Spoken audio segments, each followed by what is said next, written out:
Bien, jóvenes, buen día con todos. Como saben, llegamos a lo que viene a ser nuestra última semana, la semana de repaso. Bien, si ustedes han revisado la guía, son como 40 preguntas, más o menos tenemos 2 minutos y medio por pregunta. Bien, por lo que yo voy a ir avanzando una por una de manera directa, explicando ya la pregunta y también aprovechando para explicar otros temas que están involucrados en la pregunta. Chicos, de igual forma, si ustedes tienen cualquier tipo de duda por ahí, algo que no les parezca, bien, simplemente activan el micro o lo colocan en la barra de chat, bien, sin ningún problema. Entonces, empezamos con la pregunta uno. ¿Qué dice por aquí? Cuando la célula eucariota requiere balancear las fuentes de energía durante su desarrollo o en una situación de estrés, bien, o necesita eliminar proteínas defectuosas, ¿ya? Organelas dañadas y parásitos intracelulares, hace uso de quiénes, bien, mediante un proceso denominado ¿qué?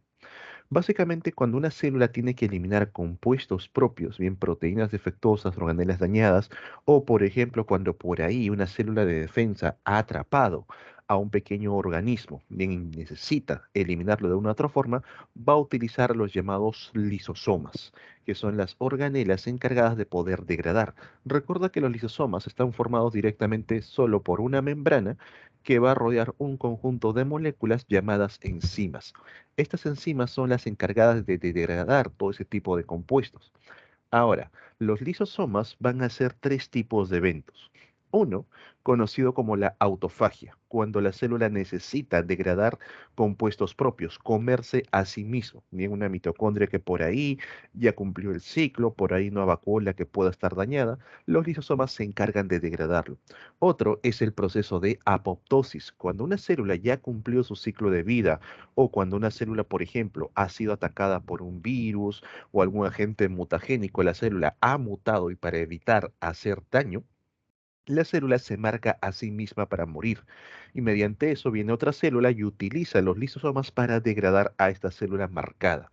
Lo último viene a ser el proceso más común de fagocitosis, cuando las células van a poder consumir cualquier tipo de elemento, por ejemplo, por ahí una bacteria, alguna otra partícula alimenticia. Los lisosomas se encargan de poder degradar todos estos compuestos. Bien, en este caso nos da ejemplos principalmente como eliminar las proteínas defectuosas, organelas dañadas, básicamente se refiere a la autofagia. ¿Bien? Pregunta uno, alternativa a la C. Y aquí, chicos, es lo que están viendo, un evento de apoptosis, cuando ya esta célula presenta un daño irreparable del ADN, bien, por apoptosis se marca para morir, aquí no pasó nada, bien, se recicla todo lo bueno, pero si no logra marcarse para morir correctamente, puede ser una célula cancerosa, bien, inicia un proceso tumoral. Vamos con la pregunta número 2. Son estructuras distribuidas en el tejido epidérmico de las hojas, un tejido de protección, y tienen como función regular la transpiración y permitir el intercambio de gases. Recuerda que a nivel del epidermis de las hojas existen solamente dos tipos de células. Las células propias epidérmicas, que son completamente translúcidas, ¿bien? Es una sola capita, y existen unas células que van a formar estructuras conocidas como los estomas. A nivel del epidermis vamos a encontrar estas estructuras, ¿bien? Todo esto, chicos, viene a ser un estoma, por si acaso, donde cada una de las células que conforman los estomas, que siempre están por pares, se le conoce como las células guardianes o células oclusivas. Bien, estas células guardianes o células oclusivas van a formar un espacio entre ellos. Este espacio se le conoce bien como un ostiolo. A través de este espacio vamos a realizar intercambio de gases. Solamente, chicos, pueden ser gases, ni líquidos ni sólidos. Las plantas, para el proceso, por ejemplo, de fotosíntesis, necesitan capturar dióxido de carbono. Van a capturar CO2, el cual van a ir fijando, bien, durante el ciclo de Calvin y van a liberar oxígeno como molécula de desecho de la fase luminosa. ¿Bien? Pero las plantas recuerda que también tienen mitocondrias, por lo cual para poder activar los mitocondrias, bien, los mitocondrias solamente funcionan si hay oxígeno presente. Y una vez que los mitocondrias han trabajado ese oxígeno, van a liberar CO2 como molécula de desecho del proceso de respiración. Ahora, aparte de estos dos gases, las plantas también van a poder liberar lo que viene a ser agua, pero bajo la forma de vapor. No te olvides eso. Bien, únicamente entran o salen gases. a través de los estomas. Esta agua en forma de vapor va a permitir activar el transporte a nivel del xilema, el arrastre por transpiración. Bien, entonces en la pregunta 2, aquí se refiere directamente a los estomas. Vamos con la pregunta número 3. Profesor, Las, dime, los estomas también pueden, los cielos pueden eliminar agua por gutación. ¿por qué? Disculpa. Gutación, había leído en un libro que eliminaban agua por gutación. Computación. A ver, vamos a ver si el término es correcto.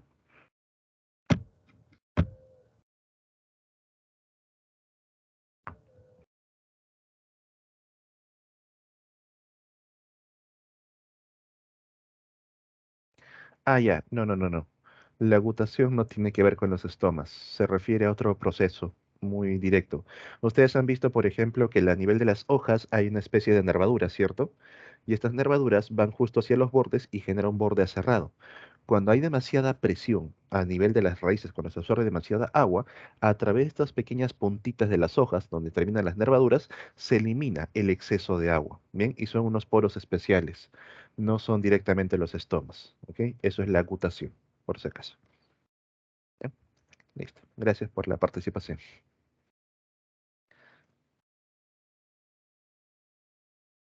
El proceso por el cual se abran o cierran los estomas, transpiración. De manera general se conoce como transpiración. ¿Bien? Gracias, Para... profesor. Correcto. La pregunta que me saca la señorita dice cómo se llama el proceso por el cual se abren o cierran los estomas. Es transpiración. ¿Bien? Las plantas transpiran. ¿Bien? Ok. Vamos con la pregunta número 3. Dice así. La sangre es un tejido conectivo de tipo líquido. Recuerda que la sangre pertenece al grupo de los tejidos conectivos, es un tejido especializado, ¿bien? Que circula a través de capilares, venas y arterias de todos los vertebrados y está formado por células sanguíneas y plasma, lo cual es correcto. Cuando nosotros, por ejemplo, sacamos una muestra de sangre y lo enviamos a un tubo centrífuga, vamos a notar que rápidamente se separan tres capas en ese tubito. La capa superficial está compuesto por el llamado plasma sanguíneo, el cual está formado principalmente por agua, un 90% de agua, pero también encontramos la presencia de nutrientes, bien, como por ejemplo pueden ser aminoácidos, monosacáridos, ácidos grasos, bien, entre otros compuestos. Luego vamos a encontrar debajo de ella una capa muy delgadita donde van a estar presentes las células de defensa, los llamados glóbulos blancos, bien, los glóbulos blancos, y también vamos a encontrar a las plaquetas. Bien. Y por último, la capa más profunda encontramos a las células más densas que vendrían a ser los eritrocitos o también conocidos como glóbulos rojos. Bien, estos son los componentes principales a nivel sanguíneo. Ahora, respecto a las células sanguíneas, marque la respuesta incorrecta. Chicos, en examen siempre tengan mucho cuidado, siempre lean correctamente qué es lo que te piden. En este caso, cuál está incorrecta, cuál está mal. Los neutrófilos, células de defensa, constituyen el 60 al 70% del total de las células blancas. Esto es correcto. Bien, los neutrófilos dentro del grupo de los granulocitos, bien, vienen a ser los más abundantes. Luego le siguen los eosinófilos y finalmente los basófilos, que son los más escasos. Los monocitos son los precursores de los macrófagos. Así es. Monocito es el nombre que recibe esta célula cuando viaja por torrente sanguíneo. Cuando sale a un tejido se le conoce directamente como macrófago. Y también, dependiendo del tipo del tejido, el macrófago puede cambiar de nombre. Por ejemplo, cuando nosotros lo encontramos a nivel de los tejidos nerviosos, el macrófago se le conoce con el nombre de microglias. Cuando lo encontramos a nivel de los tejidos óseos, el macrófago se le conoce con el nombre de osteoclastos. Bien, ¿se acuerdan? Esas células que degradan el exceso de hueso son macrófagos, bien, haciendo su trabajo. Las plaquetas se originan por fragmentación de los megacariocitos. Esto también es correcto, bien. Las plaquetas no son células. Las células son los llamados megacariocitos. Bien, las plaquetas son derivados celulares que van a participar en el proceso de coagulación. No te olvides eso. Los basófilos liberan enzimas durante las reacciones alérgicas. Eso también es cierto. Cuando, por ejemplo, nosotros consumimos algún tipo de compuesto que nuestro cuerpo reacciona de manera muy fuerte, básicamente cuando somos alérgicos, tanto los eosinófilos como los basófilos van a responder frente a estos llamados alergenos. Los basófilos en su interior van a presentar unos gránulos muy fuertes conocidos como histaminas, las cuales al momento que liberan en el cuerpo producen inflamación. Bien, es por eso que la persona se empieza a poner de un color rojizo, va a ser como le salen algunas manchas en la piel, en el cuello quizás, y poco a poco se va inflamando el tejido epitelial. Reaccionas a las histaminas. Y frente a ello, cuando una persona está teniendo una reacción alérgica, le aplican una dosis de antihistamínicos para que pueda capturar esas histaminas y que evite el proceso de inflamación. Bien, ya que esta inflamación a nivel de tejido epitelial, recuerda que las vías respiratorias también son tejido epitelial, se van inflamando, van creciendo y van haciendo que la persona no pueda respirar correctamente. Por último, ¿los eritrocitos en los mamíferos son células que presentan núcleo? No. A nivel de los mamíferos, los eritrocitos no tienen núcleo.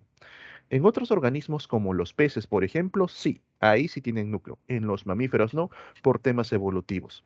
Los eritrocitos, para poder transportar correctamente, por ejemplo, los gases, carecen de mitocondrias. Bien, para que no se gasten el oxígeno mientras van circulando por sangre. Para poder transportar correctamente a los nutrientes, carecen de núcleo, ya que si tuviesen núcleo, aprovecharían los nutrientes y empezarían a sintetizar compuestos. Bien, entonces los eritrocitos no tienen núcleo y tampoco tienen mitocondrias. Alternativa, la E. Vamos con la pregunta número 4. Las células necesitan energía para el transporte activo en sus membranas y para el metabolismo anabólico. Bien, Ana une, Ana forma compuestos. Los seres vivos pueden incorporar esta energía a sus células en forma directa, pueden aprovechar la energía tal como está, bien, o de manera indirecta, mediante transformaciones. Por ejemplo, ¿cómo sería una energía de manera directa? Como si yo pudiese meter los dedos en el enchufe y rápidamente aprovechar esa energía, la electricidad, bien, para poder, digamos, transformarla en energía cinética, en energía calórica, en lo que yo quiera, bien. Ahí lo estaría aprovechando directamente. O, por ejemplo, lo que hacen las plantas, bien, mediante los llamados fotosistemas, con la presencia de clorofila en su interior, pueden aprovechar la energía solar. Bien, para iniciar un transporte de electrones, para convertirlo en electricidad y luego de eso transformarlo en energía química. Las plantas pueden aprovechar la energía de manera directa. Nosotros no, por más que intentemos tomar sol, por más que intentemos meter el dedo en el enchufe, coger electricidad, no podemos aprovechar ese tipo de energía. Tenemos que tomar la energía que está presente en los enlaces químicos y transformarlos para luego obtener energía cinética para moverme, energía térmica o calórica para generar calor, energía eléctrica para los procesos sinápticos, etcétera. Bien, entonces, de forma directa, los seres vivos lo aprovechan a través del proceso de fotosíntesis y de manera indirecta para formar ATP, para convertir estos enlaces, por ejemplo, a nivel de los azúcares, a través de la respiración. Bien, pregunta 4, alternativa, la B. Por si acaso, señores, en esta partecita, bien, glicólisis es lo mismo que glucólisis, ¿bien? El término glico o gluco se usa indiferentemente, ¿bien? Por eso van a encontrar palabras como glucógeno o glicógeno, péptidoglucano o péptidoglicano. Es lo mismo, ¿bien? Ok. Pasamos a la pregunta 5. Dice, en plantas y animales, el intercambio de gases está relacionado con el ingreso de materiales inorgánicos gaseosos, ¿bien? Y la salida de catabolitos. Determina el valor de verdad en las siguientes alternativas. A ver. En las plantas superiores, bien, recuerda que las algas son las primitivas. En las plantas superiores, el CO2 y el oxígeno ingresan por difusión en las hojas. Así es, estos gases van a difundir, bien, tranquilamente a través de las hojas. En las algas, los gases difunden del medio acuático a las células. Recuerda que a nivel de las algas no existen tejidos como tal, bien, presentan células completamente indiferenciadas en un cuerpo denominado talo.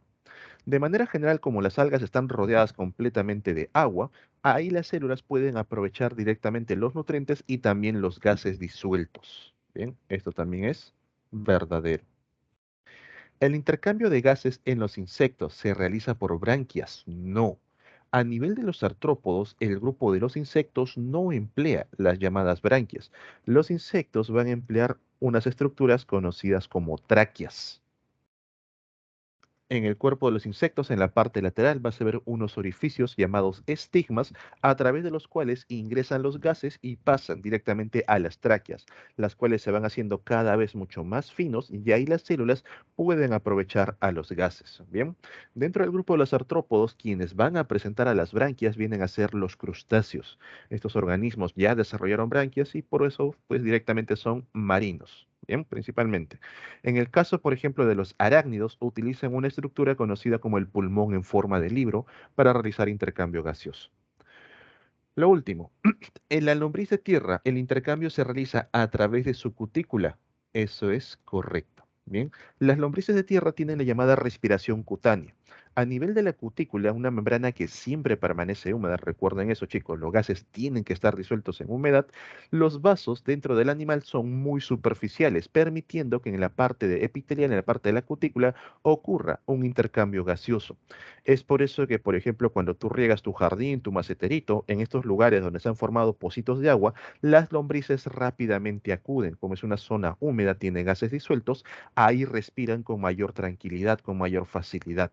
De ahí también que, por ejemplo, en los años antiguos, bien antes de Cristo, el señor Aristóteles confundiese este tipo de evento bien con una formación de lombrices de manera aleatoria, en la llamada teoría de la abiogénesis. Bien, él observaba que luego de que había intensas lluvias, en estas pozas de agua que se formaban estos charcos de agua, aparecían gusanos, aparecían lombrices. Y no es que apareciesen de la nada, sino que las lombrices iban a estas zonas para respirar mucho mejor. Bien, entonces aquí en la pregunta 5 la alternativa sería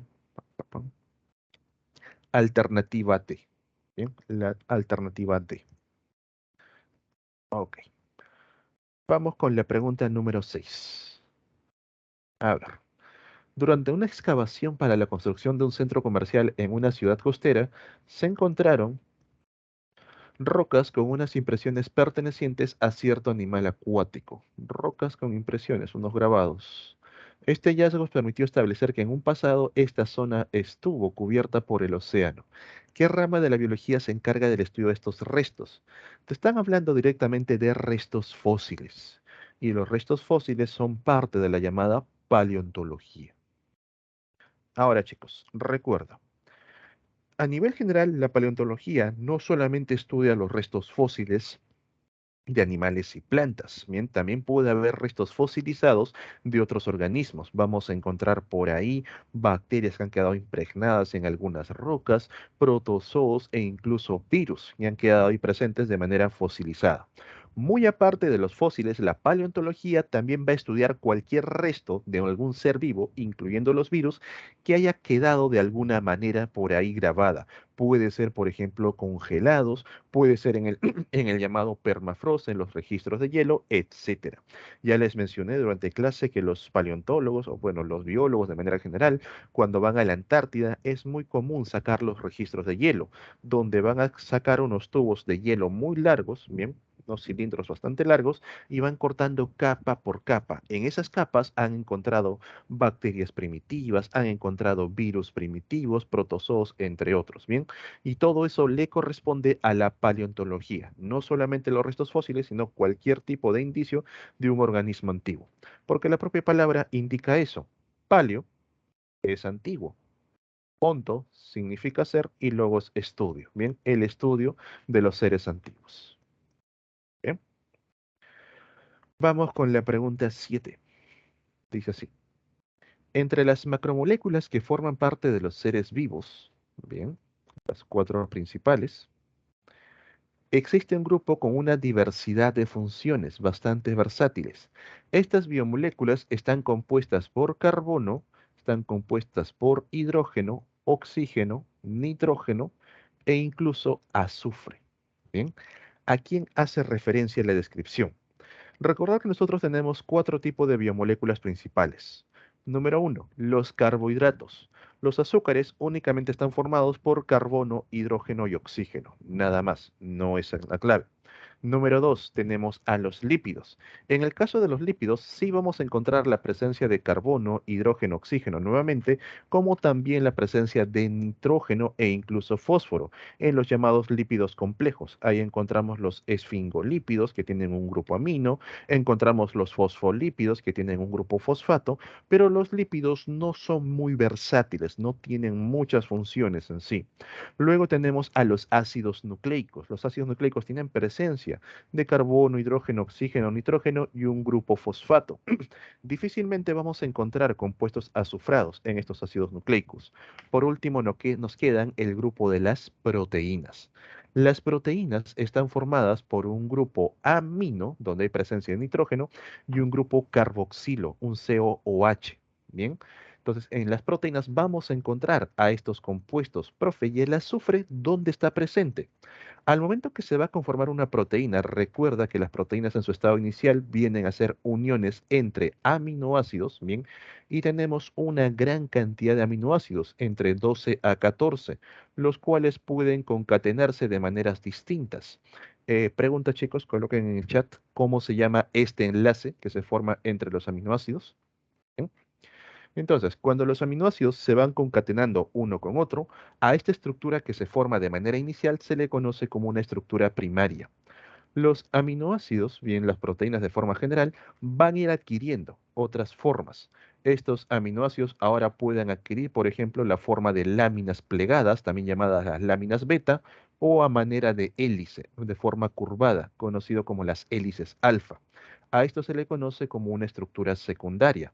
A su vez, una sola cadena proteica puede presentar ambas formas de manera alternada. Por aquí láminas beta, por aquí hélices alfa, otra vez láminas beta. A esto se le conoce como una estructura terciaria. Cuando nosotros encontramos que para que una proteína funcione correctamente presenta más de una cadena, ¿bien? Por aquí está la cadena inicial y por aquí se le ha agregado una segunda cadena, pero sigue siendo parte de la misma proteína para que adquiera la función. A esto se le conoce como una estructura cuaternaria, bien, una proteína de estructura cuaternaria. Las proteínas, para poder funcionar, tienen que adquirir formas. En la forma, por ejemplo, de una proteína que apunta a la derecha, si nosotros vemos que ahora la proteína apunta a la izquierda, cambia completamente la función. Por eso son las más versátiles que existen. No solamente por el orden de los aminoácidos que van a darle ya cierta autonomía, ciertas funciones, sino por la forma que adquieren de manera terciaria o de manera cuaternaria, determinando así su correcto funcionamiento. Para poder tener este tipo de formas, las proteínas van a formar distintos enlaces. Muy aparte del enlace principal que une los aminoácidos, ¿cómo se llama este enlace, jóvenes? ¿Nadie? El enlace peptídico. Bien, los enlaces peptídicos, correcto. Bien. Muy aparte de este enlace principal, para poder plegarse, pueden formar puentes hidrógenos, enlaces iónicos, enlaces hidrofóbicos y los famosos puentes disulfuro. Bien, que son los enlaces, digamos, más fuertes que vamos a encontrar. Ahí vamos a ver a los componentes azufrados. Bien, a nivel de las proteínas en los puentes disulfuro. Bien, vamos con la pregunta número 8. Recordar, chicos, que San Marcos tiende también a preguntar temas de actualidad mezclado con las preguntas en los diferentes cursos. Bien, y en este caso, por ejemplo, te puede preguntar sobre el coronavirus. Y dice lo siguiente. La pandemia, debido a la enfermedad por coronavirus, el COVID-19, tiene como agente patógeno. ¿Cuál es el agente patógeno? El encargado de causar enfermedad. Tiene como agente patógeno al SARS-CoV-2. Pregunta, chicos, en el chat, ¿qué significa SARS? Si por ahí te lo colocan en RB, por ejemplo. Bien, vayan averiguando. Un tipo de coronavirus que ataca nuestras vías respiratorias. Este agente patógeno, ¿qué cosa presenta? Para empezar, los coronavirus, bien como pertenecen al grupo de la gripe, en el caso del coronavirus, es un virus de tipo ARN.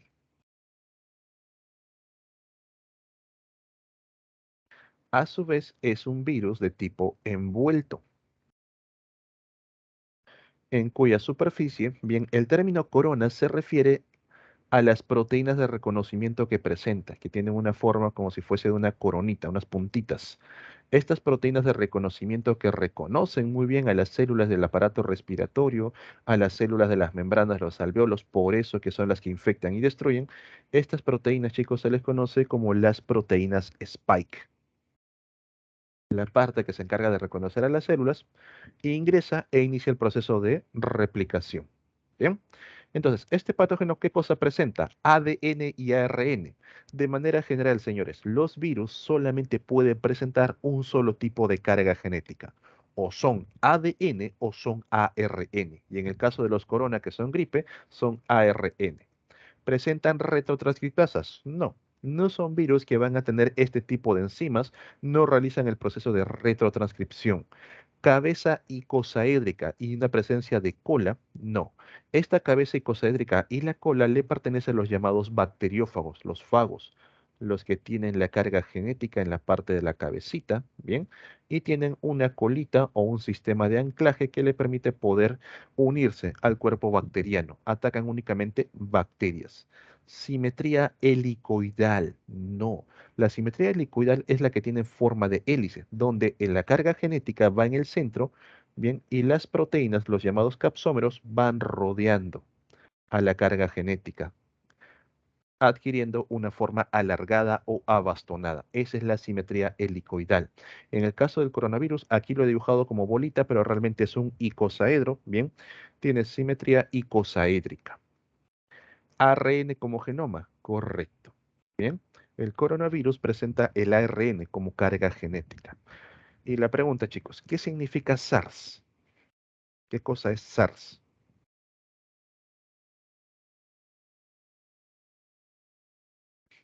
¿Nadie? Recuerden, síndrome agudo respiratorio severo. Bien, síndrome agudo respiratorio severo. Y el coronavirus viene de tipo 2. Vamos con la pregunta 9. Bien, seguimos con virus. Cuando un virus patógeno causante de enfermedad invade nuestras células, se inicia la producción de más virus y este aumento altera el organismo, lo que se manifiesta con signos y síntomas a nivel del infectado. Muchos de estos cambios perjudiciales en el organismo son consecuencia de un evento que se manifiesta en la última etapa de la replicación viral. Dicho evento se denomina como ¿cuál? Recordar que el proceso de desarrollo de una enfermedad infecciosa, en este caso causado por un virus, van a ser en 3 etapas. Bien, hablemos un poco de enfermedades también. ¿Todo bien, chicos, con el micro? ¿Preguntas?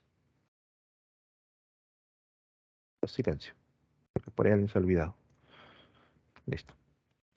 La primera etapa viene a ser el proceso de incubación, donde los agentes patógenos, vamos con el ejemplo del virus, chicos, ¿bien? En este caso, el virus ingresa a tu cuerpo. Recuerda que durante el periodo de incubación tú no tienes síntomas, para nada, no aparecen, pero tus células de defensa ya saben que hay algo extraño en tu cuerpo, ya detectaron al agente patógeno. Entonces, ¿qué hacen? La primera línea de defensa celular, los llamados granulocitos junto con los macrófagos, van a intentar controlar a estos patógenos. Bien, ahí tenemos a los neutrófilos, basófilos, eosinófilos, bien, junto con los macrófagos, tratando de eliminar a las partículas virales. Si logran controlarlo eficientemente, se acabó el proceso de infección, ahí nomás quedaron. Pero cuando los virus empiezan a replicarse a mayor velocidad de lo que son eliminados, poco a poco van aumentando, bien, llega un punto donde ya las células se dan cuenta que no van a poder controlarlo fácilmente y tienen que llamar a la segunda línea de defensa celular, los linfocitos T, los linfocitos B, que son linfocitos más especializados. Estos linfocitos, esta segunda línea de defensa celular, viene junto con el desarrollo, aparece junto con los síntomas. Bien, el desarrollo inicia con los síntomas y termina con los síntomas. En esta etapa, las partículas virales siguen con el proceso de replicación, siguen aumentando, las células de defensa van a seguir luchando para tratar de controlarlo y durante el desarrollo, en el punto máximo, se va a definir lo que ocurre. Si las células de defensa no logran controlar eficientemente la replicación, esta continúa y continúa, bien, el cuerpo responde con mayor fuerza, bien, a su vez, lo cual va a hacer que la persona no soporte este tipo de síntomas y signos, las altas fiebres, los dolores, espasmos, puede activarse hemorragias, todo ello, y la persona muere. Bien, el sistema inmune no negocia con terroristas. O se muere el virus o nos morimos todos. Y por supuesto, el propio virus también ha generado daño en diversos tejidos. Pero por lo general, el sistema inmune logra controlar eficientemente al virus, por lo que poco a poco va disminuyendo la cantidad de estos patógenos, todavía sigues en desarrollo, todavía hay síntomas, hasta que ya son muy pocos. En ese punto, bien, cuando ya son muy pocos, finaliza el desarrollo y se apagan los síntomas. Entras en la etapa más importante conocida como la convalescencia, donde la persona ya no tiene síntomas, ya hace un día se despierta, como por así decirlo, ya curado, pero todavía dentro de su cuerpo hay presencia de virus, donde las últimas células de defensa todavía tienen que ir eliminándolos. Si una persona no se cuida correctamente durante la etapa de convalescencia, se descuida por ahí, las células, perdón, los virus aprovechan este descuido, se vuelven a replicar y la persona otra vez tiene que activar los síntomas, pero ya el cuerpo se encuentra debilitado, con lo que esta persona puede morir. Entonces, la convalescencia de las tres etapas es la más importante. Bien. ¿Cuál es la última etapa dentro de la replicación viral? Viene a ser el proceso de lisis y es una etapa que genera mucho daño, ya que en el proceso de lisis las células van a reventar, dejando todo el contenido liberado. En ese contenido hay presencia de lisosomas, hay presencia de enzimas que pueden ir generando daño en el resto del cuerpo. Las células de defensa, principalmente los macrófagos, muy aparte de atacar a los virus, a los patógenos, tiene que limpiar también estas células que han muerto durante el proceso. ¿Bien? Entonces, la última etapa de la replicación viral viene a ser la lisis en el caso de que la célula reviente, pero también tenemos los procesos conocidos como gemación. Bien, lisis o gemación. El proceso de gemación bien va a ser cuando el virus se pega a la membrana de la célula y sale con parte de esta membrana. Se le conoce como los llamados virus envuelto. Pero a medida que van saliendo las partículas virales, la célula va perdiendo parte de la membrana, se empieza a achicar poco a poco, la integridad de la membrana también se vuelve más vulnerable y en algunos casos terminan fusionándose con células vecinas y generando aberraciones celulares, células con 2 núcleos, con 3 núcleos o con carga genética alterada.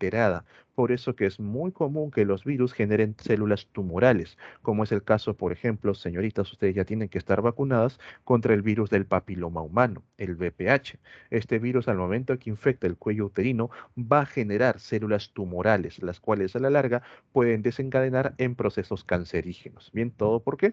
Por procesos de gemación, en los cuales van saliendo los virus, las membranas están debilitadas, las células se fusionan y ya tienen carga genética alterada. Bien. Pasamos a la pregunta 10. Vamos con el citoesqueleto. El citoesqueleto es una red proteica formada por microtúbulos, bien, los más grandes, microfilamentos, los más pequeños, y filamentos intermedios, los que están entre ambos. Chicos, pregunta. Proteína activa en los microtúbulos, proteína activa en los microfilamentos. ¿Cuáles son?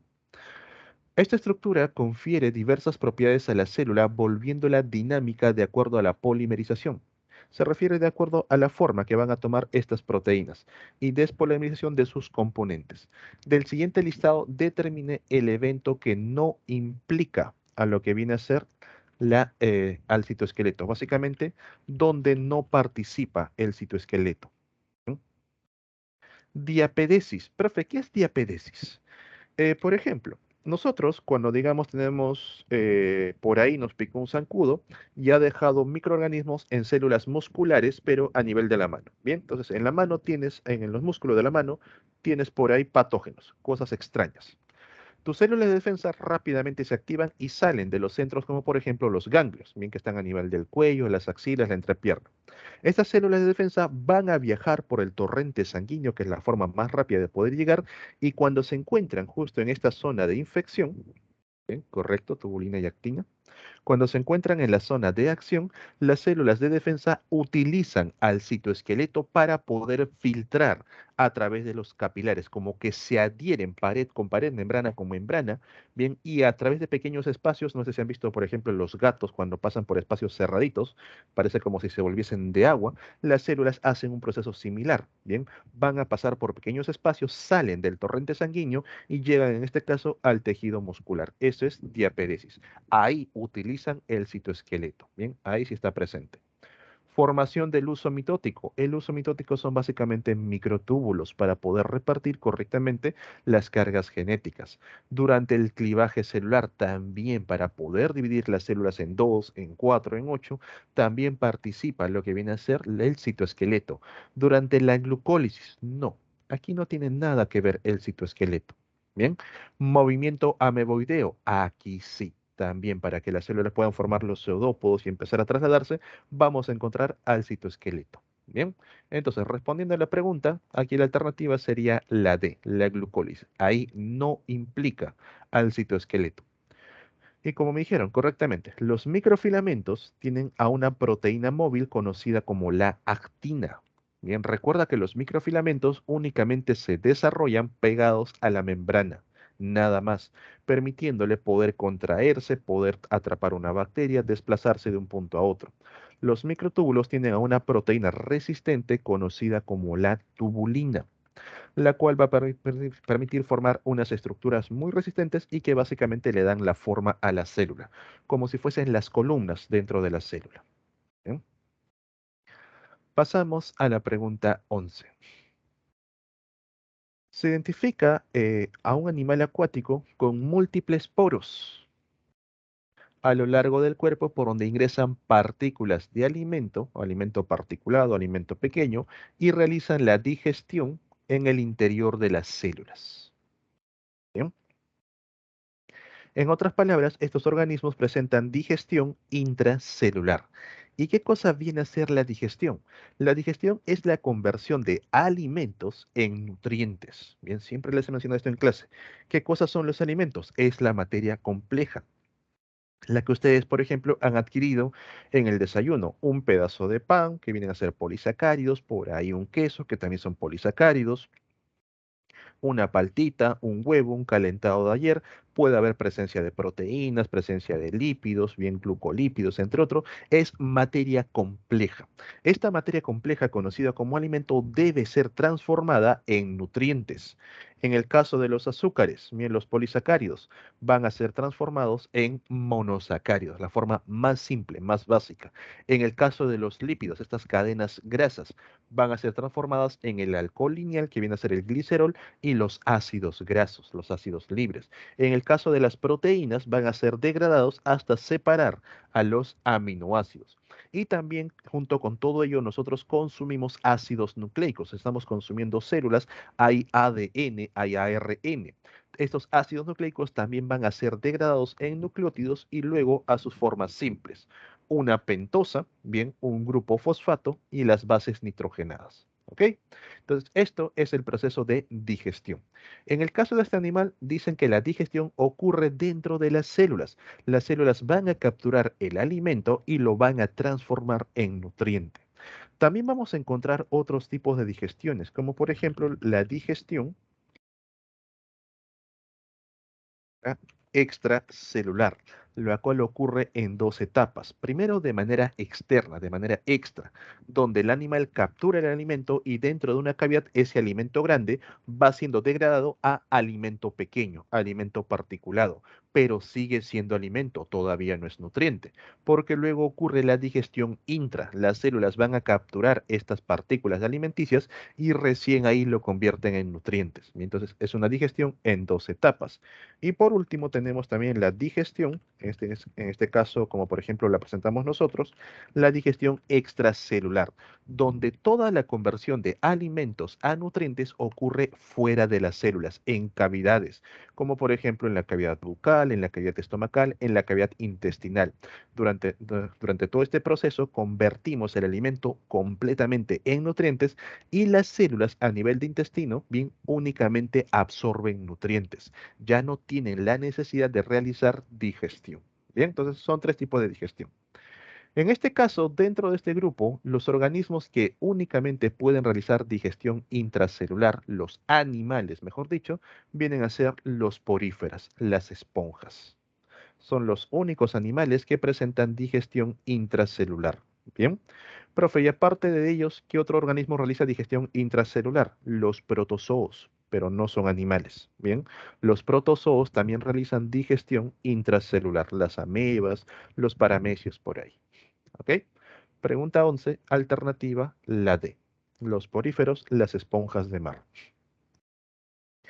Vamos con la pregunta 12. Señores, con las preguntas de genética hay que tener mucho cuidado. No son preguntas complejas, son preguntas para que pierdas el tiempo.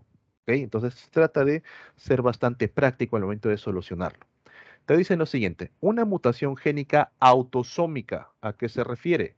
Que está presente, bien, en los cromosomas que comparten tanto varones como mujeres. En otras palabras, no depende del sexo. Puede ser, por ejemplo, el síndrome de Down. Hay niños y niñas con síndrome de Down, bien. Son genes autosómicos, propios del cuerpo. Dominante, básicamente, tienes un alelo dominante, el cual va a permitir que se exprese, bien. Se expresa sí o sí haya el alelo dominante en homocigosis o se encuentre en heterocigosis. El dominante gana. Provoca que el cartílago fetal no se convierta en hueso correctamente y esto se conoce como acondroplasia.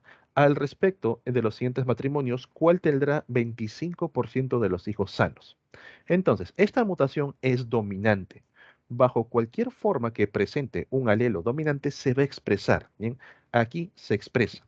La única manera en la cual no va a lograr expresarse es bajo homocigosis recesiva. Ahí vas a tener hijos sanos y quieres que el 25% sea sano. Haces tu cuadrito de doble entrada, tu cuadrito de Punnett, de los cuatro resultados, solamente el 25% tiene que salir sano. Esto ya me indica automáticamente que los parentales van a tener por lo menos un alelo recesivo. Bien, mientras que el resto va a expresar la enfermedad, deben tener alelos dominantes, por acá y por acá, lo que me lleva directamente a que este va a ser dominante y este también. Bien, única alternativa, única opción, la alternativa B. No hace falta desarrollar todo lo demás. E incluso simplemente conociendo los alelos recesivos, ya sé que la B es la única opción de todas. Bien. Pregunta 12, alternativa, la B. Sean bastante prácticos en temas genéticos para que no pierdan mucho tiempo. Igual lo vamos a ver aquí en la pregunta número 13, que tiene que ver un poco con los temas mendelianos. Dice lo siguiente. Los trabajos de Gregor Mendel sobre Pisum sativum, la llamada arveja o guisante, permitieron entender los mecanismos de la herencia. En su segunda ley, la ley de la segregación independiente, a partir de una cruza dihíbrida se obtiene un F2 cuya proporción fenotípica, ¿cuál sería? Nosotros ya conocemos las proporciones mendelianas, ¿bien? La proporción de 3:1 pertenece a la primera ley, en los cuales el 3 o el 75%, 3 de 4, van a expresar el carácter dominante, mientras que 1 de 4, el 25%, el carácter recesivo. La segunda ley tiene esta proporción 9:3:3:1, donde 9 van a expresar ambos caracteres dominantes. 3 expresan el primero dominante, el segundo recesivo, los otros 3 al revés, el primero recesivo, el segundo dominante, y 1 de 16 bien expresa ambos caracteres recesivos. Chicos, los temas mendelianos también se lo tienen que conocer de memoria para evitar hacer todo el proceso, porque muchos quizás van a empezar a colocar aquí a los dihíbridos, bien, que viene a ser esto, doble hibridosis, doble heterocigosis, bien, lo van a cruzar contra otro dihíbrido y van a perder mucho tiempo. Automáticamente, primera de Mendel de 3:1, segunda de Mendel 9:3:3:1. Bien. Vamos con la pregunta 14, seguimos con temas genéticos y dice así, el cariotipo humano presenta 23 pares de cromosomas, ¿bien? En una célula diploide. ¿Por qué somos diploides? Porque recibimos dos juegos cromosómicos, 23 cromosomas de mamá, 23 cromosomas de papá. Al momento que se juntan, bien, 23 pares o 46 cromosomas en total. Bien, somos organismos diploides. 2n igual a 46. Se resume con una fórmula cromosómica donde un varón normal bien presenta 46 cromosomas y el sexo viene a ser el XY. Bien, esto digamos es el código para poder identificar a un varón. ¿Cuál sería la fórmula cromosómica de una mujer con síndrome de Down? Pregunta, señores, las personas con síndrome de Down, ¿dónde presentan el error cromosómico? Para poder codificar una mutación se utiliza la siguiente fórmula. Primero, se coloca la cantidad de cromosomas, ¿bien? Seguido de lo que viene a ser la codificación sexual, XX, XY, ¿bien? Y seguido de dónde se encuentra el error, en el par 21, correcto. El síndrome de Down es a nivel del par 21. Entonces, por ejemplo, vamos a colocar por aquí, síndrome el síndrome de Down. ¿Cómo sería la clasificación? Una persona con síndrome de Down presenta la famosa trisomía del par 21. Tiene 3 cromosomas en el par 21 donde deberían haber 2. Tiene un cromosoma de más. Entonces, la cantidad de cromosomas ya no sería 46, sería 47 cromosomas. Bien. Seguido del sexo de la persona, en este caso, una mujer, XX, y luego indicamos dónde se encuentra el error. En este caso, en el cromosoma 21. El más o el menos indica si hay un exceso o hay una delección, hay una deficiencia de cromosomas. Por ejemplo, para una persona con síndrome de Turner, bien, nosotros sabemos que las mujeres con síndrome de Turner van a presentar un error a nivel del par sexual, donde en lugar de tener 2 cromosomas sexuales, solamente presentan un cromosoma X. Entonces, la cantidad de cromosomas ahora sería 45. Como se encuentra en el par sexual, directamente se le coloca ahí en el sexo 45X. O también van a ver en algunos casos que van a colocarlo como 45XO o X0. Ese O ese 0 indica que hay una ausencia de cromosomas. Ahí está faltando un cromosoma. En el conocido, por ejemplo, en el síndrome de Klinefelter, ¿bien? Estos varones desarrollan con cromosomas de más, tienen un tercer cromosoma en el par sexual. Entonces tienen un exceso de cromosomas, tendrían 47 cromosomas y en la parte sexual XXY. Por tener un cromosoma Y son varones, pero al presentar un cromosoma X de más, desarrollan características sexuales femeninas. Bien, entonces mujer con síndrome de Down sería 47XX más 21. Alternativa, la C. Bien. Vamos con la pregunta 15. Bioética. La bioética establece principios que permiten realizar con responsabilidad el quehacer científico en un ámbito médico, principalmente surge aquí en la parte médica, biológica y ambiental. Uno de estos principios señala que no se puede buscar hacer un bien a costa de hacer un daño, por lo cual se denomina a este principio como QUI. Hay dos principios con los que no tienes problemas. El principio de autonomía, en el cual la persona tiene la capacidad de poder tomar decisiones sin estar coaccionado, sin estar forzado, decide por su propia persona. Y el principio de justicia, bien, en el cual implica tratar igual a los iguales, tratar desigual a los desiguales. ¿Quiénes son los iguales? Aquellos que tienen las mismas condiciones que tú, brazos funcionales, capacidades cognitivas funcionales, todo está correcto. ¿Quiénes son los desiguales? Aquellos que tienen condiciones especiales, personas en silla de rueda, mujeres embarazadas, alguien que se fracturó el brazo, la pierna, está en muletas, está con las escayolas, ellos reciben un trato desigual, un trato preferencial. Bien, con ellos dos no tienes problemas. Los problemas ocurren con los otros dos, el principio de beneficencia y el principio de no maleficencia. Bien, que para muchos todavía sigue siendo una forma, digamos, no lo pueden diferenciar correctamente.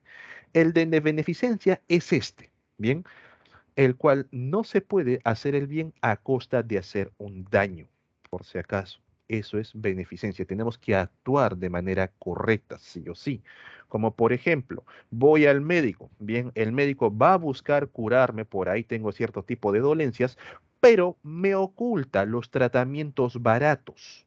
Me está haciendo un bien, pero también a costa de hacerme un daño, en este caso un daño económico. Bien, entonces está faltando al principio de beneficencia. El de no maleficencia es hacer daño adrede.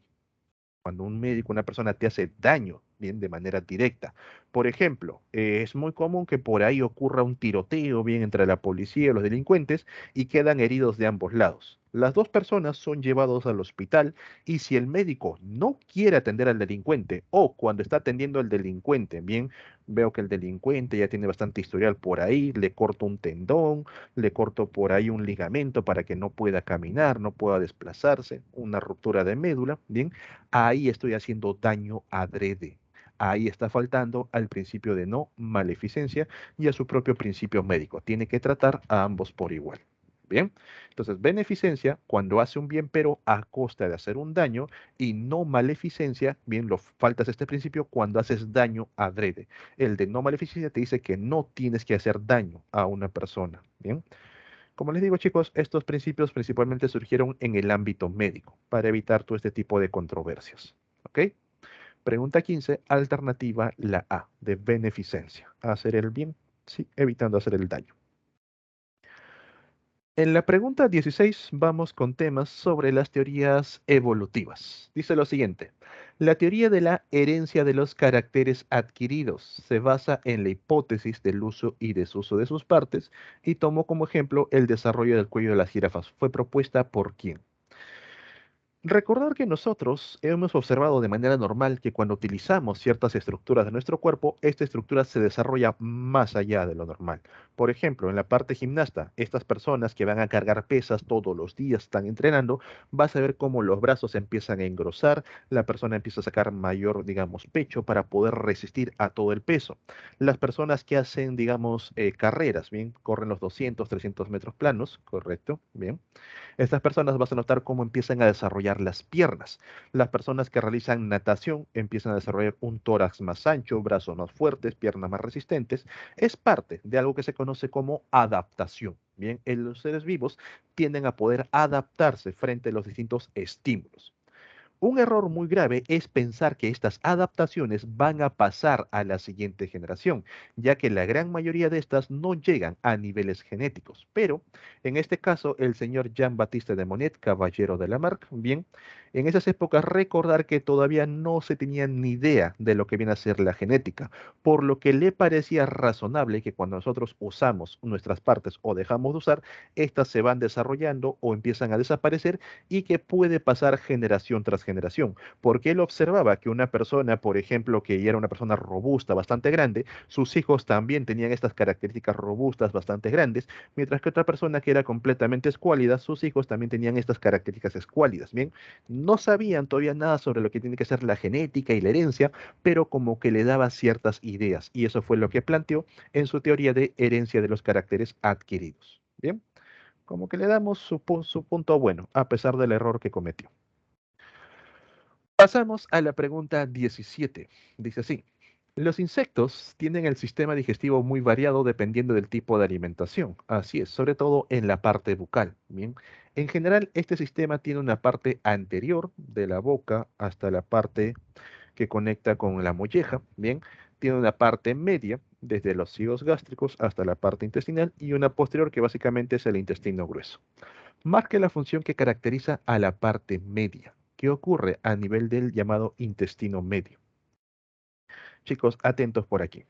Esta es la imagen clásica que vamos a tener de un insecto. Bien, a todo esto se le conoce como el tubo digestivo directamente. La parte anterior va desde la boca hasta finalizar con la molleja. Bien, a nivel de buche y molleja ocurren procesos digestivos, ocurren procesos de degradación para ir convirtiendo el alimento en nutrientes. La parte que está de morado, esto de aquí, no es estómago.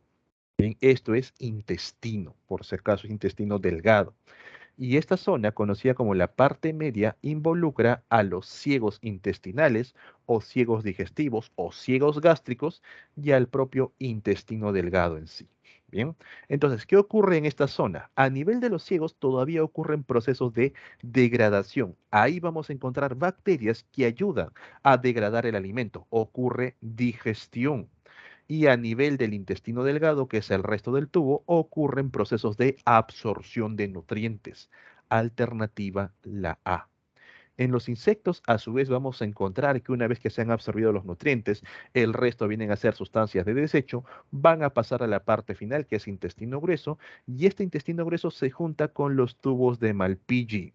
Recuerda que los tubos de Malpighi no son parte del sistema digestivo, son parte del sistema excretor, pero tanto el sistema digestivo como el sistema excretor van a juntar los desechos que finalmente salen a través del ano. En los insectos, ambos sistemas bien presentan un solo conducto de evacuación. En los seres humanos, por ejemplo, no. La parte del sistema digestivo, todos esos desechos salen a través del ano. En cambio, los desechos del sistema excretor de los riñones van a salir a través de la uretra. Bien, no hay fusión de ambos conductos. Pregunta 17, alternativa la A. No se olviden, chicos, en el intestino medio todavía encontramos a los ciegos gástricos. Estos ciegos realizan aún procesos de degradación. Bien. Vamos con la pregunta 18 y seguimos con la parte excretora. Dice, durante la formación de la orina se distinguen tres procesos: filtración, reabsorción y la secreción. Al respecto, señala el enunciado correcto, bien, acerca del nombre de la estructura y la fase en la que está implicada. Recordemos un poco la formación de la orina. Atentos por aquí. Bien. Entonces, la formación de la orina ocurre en tres eventos. Un momento, chicos. Voy a cortar un poco la imagen para que pueda entrar más grande.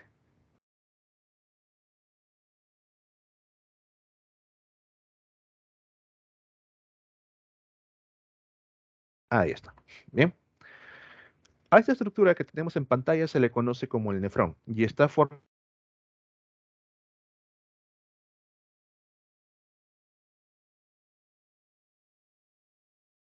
de Bowman, una pequeña, una delgada membrana. A estos dos en conjunto se les conoce como el corpúsculo de Malpighi. Malpighi fue un investigador que estudió muy a fondo los temas del sistema excretor. Por eso lo vamos a encontrar en gran cantidad de estructuras. El corpúsculo de Malpighi. Luego vamos a encontrar a los tubos contorneados, que están completamente doblados. Tenemos por aquí el tubo contorneado proximal, el más próximo, el más cercano. Y luego tenemos el tubo contorneado distal, el más distante. A su vez, ambos tubos están conectados por el asa de Henle y finalmente todas las sustancias de desecho van a ser colectados por el tubo colector.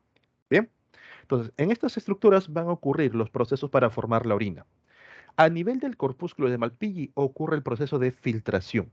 La cápsula de Bowman es una membrana muy delgada que solamente va a permitir el paso de sustancias pequeñas, sustancias muy simples, tales como monosacáridos, bien pequeños azúcares, azúcares sueltos, aminoácidos, ácidos grasos, glicerol, urea, ácido úrico, junto con agua. Solamente sustancias pequeñas.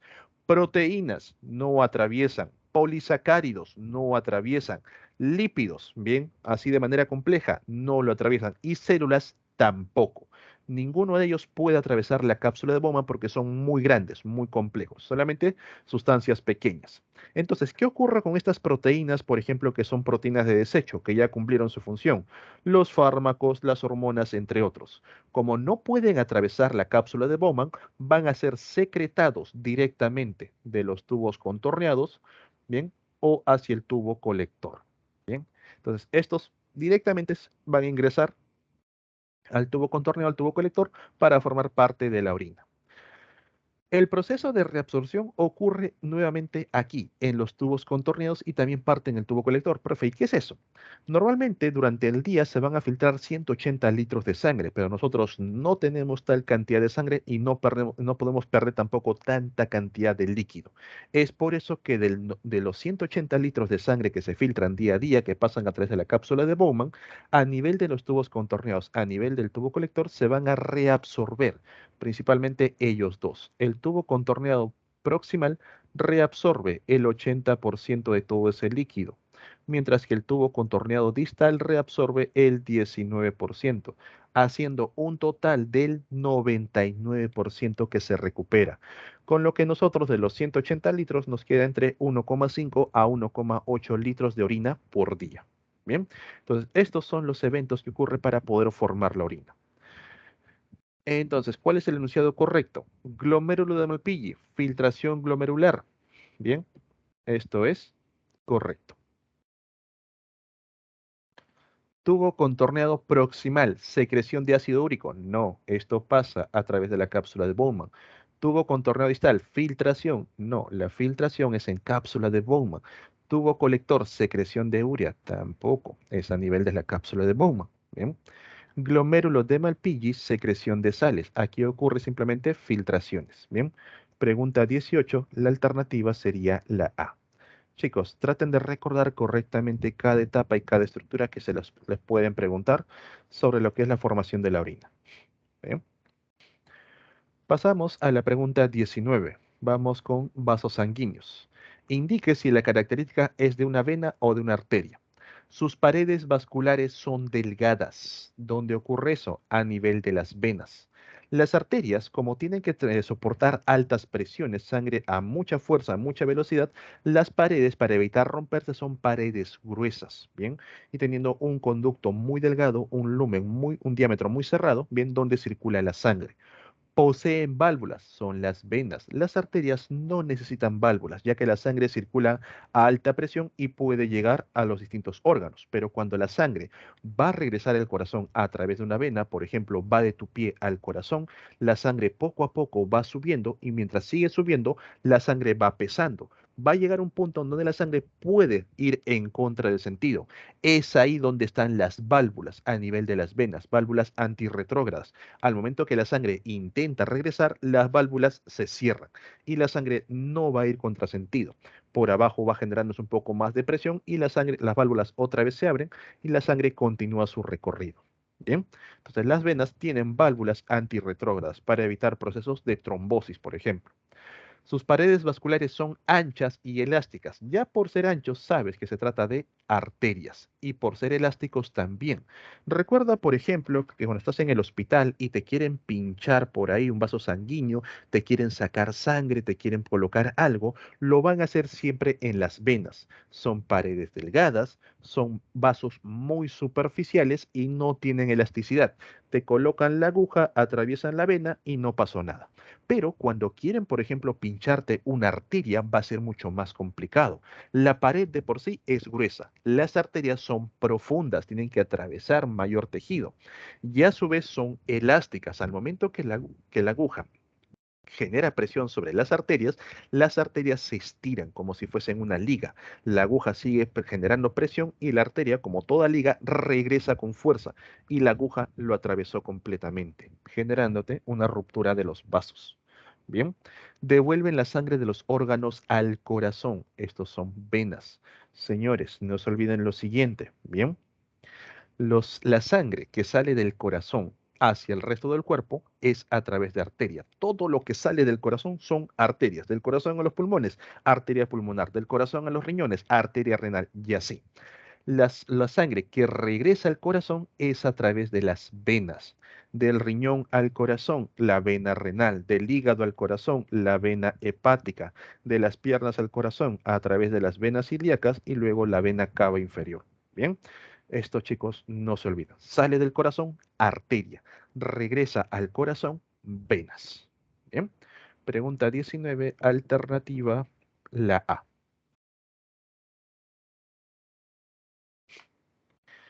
En el caso de la pregunta 20, chicos, el docente que realizó la pregunta, pues se les fue un poco más allá de los conocimientos, pensó que era para medicina. Bien, esto es un conocimiento extra en sí. Bien, dice lo siguiente: Dora presenta un problema de crecimiento durante la adolescencia y luego de unos análisis se detecta que presenta niveles de hormonas somatotropa o también llamado somatotropina o somatotrofina, la SH, somatotropina hormona. Bien, por lo que el problema podría presentarse a nivel de qué. Sabemos que la hormona de la somatotropina permite el crecimiento de una persona que gane talla, porque actúa principalmente a nivel de huesos y músculos. Bien, permitiendo que los huesos se alarguen, haya una mayor división en cuanto a las células óseas y los músculos tienen que adaptarse bien a estos huesos alargados. Entonces, ¿dónde podría haber unos problemas? Osteocitos, osteoclastos y osteoblastos podría ser, bien, asterisco. Receptores intracelulares, no. Las hormonas somatotropinas, bien las hormonas de por sí, que no tienen que ver con la parte sexual, son hormonas proteicas y por ser hormonas de naturaleza proteica no van a atravesar la membrana. Necesitan un receptor en membrana, un receptor superficial de manera externa. Bien. Genes relacionados al catabolismo lipídico no tienen nada que ver. Producción de somatomerinas óseas tampoco. Bien. Aquí vamos a encontrar a nivel de los receptores en las membranas de los miocitos y también participan los hepatocitos. También tienen que ver con el crecimiento. Como te digo, chicos, la pregunta 20 simplemente se les fue un poco la mano. Bien, es una pregunta más hacia medicina. Simplemente queda como un conocimiento extra para ustedes. Bien, entonces la A y la E. La pregunta 21, sí. Vamos con hormonas vegetales o también llamadas fitohormonas. Tras una siembra de semillas de cacao, estas debieron germinar hacia el día 8, proceso de germinación. Sin embargo, no sucedió. Se decidió remover la tierra, volver a sembrar, llegó el día 8 y tampoco volvió a germinar las plántulas, los pequeños retoños. El especialista a cargo sospecha que se deba a un problema hormonal y atribuye este fenómeno a la falta de qué. A nivel de las llamadas fitohormonas vamos a encontrar hormonas a favor del crecimiento, giberelinas, auxinas y citocininas, y hormonas bien en contra del crecimiento, el etileno, el ácido abscísico. Bien. En el caso de las que se encuentran a favor del crecimiento, ¿de qué manera actúan? Por ejemplo, cuando nosotros tenemos un pequeño tallo, que está por aquí, y en este tallo queremos formar estructuras, los primeros en ingresar, las giberelinas. Las giberelinas son hormonas principalmente estimuladoras, van a estimular la formación de los órganos, van a estimular los procesos de germinación. Entonces, las giberelinas estimulan un punto, aquí vamos a formar una hoja y quienes continúan el proceso van a ser las auxinas. Las auxinas continúan con el desarrollo. Bien, por aquí quiero formar una flor. Las giberelinas estimulan a estas células para formar una flor. Las auxinas continúan con el desarrollo de esta florcita. Bien. Profe, ¿y las citocininas qué hacen? Las citocininas van a estimular los procesos de mitosis, hacen que las células se dividan mucho más rápido. Al momento que una célula se divide más rápido, permite renovar mucho mejor el tejido, evita el envejecimiento, evita la senescencia. Las citocininas evitan la senescencia vegetal, pero al momento que estimulan la división, no tienen un control. Por eso que nosotros, por ejemplo, a nivel de los frutos, cuando observamos un fruto desarrollado, principalmente por auxinas, vamos a ver que el fruto tiene una forma bonita, una forma, digamos, geométrica, bien, como el caso de una calabacita. Ahí está. Pero cuando intervienen las citocininas, vamos a notar que la forma, los frutos son más alargados y no tienen una forma adecuada, ya que las citocininas estimulan la división bien de manera acelerada, pero no tienen una guía, un control. Y eso conlleva lo siguiente, señores. Las citocininas, para poder trabajar correctamente, van a estar siempre junto con las auxinas. Quiere decir, si yo voy a formar una hoja y tengo únicamente auxinas, lo voy a hacer. La hoja se va a ir formando, por ejemplo, en 4 días. Pero si yo tengo auxinas y a la vez tengo citocininas, la hoja se forma en menos tiempo. Las citocininas aceleran la mitosis. Profe, ¿qué pasa si solamente tengo citocininas? No trabajan. No pueden trabajar solas. Tiene que haber sí o sí presencia de auxinas. Las citocininas por sí solas no van a trabajar. Bien. Las giberelinas son estimuladoras, estimulan el proceso y luego se lo dejan a las auxinas. ¿Las auxinas pueden trabajar por sí solas? Sí, pero cuando lo hacen junto con las citocininas, trabajan mucho más rápido. Bien, pregunta 21, alternativa la A. El proceso de germinación está a cargo de las giberelinas y una vez que se activó la germinación, las auxinas continúan con el desarrollo. Bien. Pregunta 22. Seguimos en temas hormonales. Dice lo siguiente. Una persona comienza a sentir dolores de cabeza, pérdida de visión periférica, náuseas, vómitos, disfunción sexual, exceso de sudoración, glucosa elevada, dolor articular. Básicamente está más allá que acá. El médico le comentó que sus análisis arrojan un problema hormonal. ¿Dónde? ¿Quién se encarga de tantos temas a nivel de tu cuerpo? Ahí vamos a encontrar a la hipófisis, o también llamada pituitaria, o también conocida como glándula maestra. Es una glándula que va a actuar sobre otras glándulas para poder estimularlas en cuanto a la secreción de sus hormonas. Aquí estamos viendo problemas tiroideos, problemas a nivel de las glándulas suprarrenales, problemas gonadales, y todo eso es controlado también por la hipófisis. ¿Bien? Entonces la hipófisis estimula que la tiroides libere tiroxina, estimula a que las glándulas suprarrenales liberen corticoides, lo cual eleva el azúcar y todo ello, estimula a nivel de las glándulas, o mejor dicho, de las gónadas, testículos, ovarios, para que liberen sus propias hormonas, las cuales tienen que ver con la disfunción sexual, entre otros. Bien, entonces la hipófisis viene a ser la glándula maestra, también conocida como pituitaria. Vamos con la pregunta 23, tejido nervioso. Bien, en relación al sistema nervioso de los invertebrados, ¿cuál de estos presenta una conformación de tres pares especializados?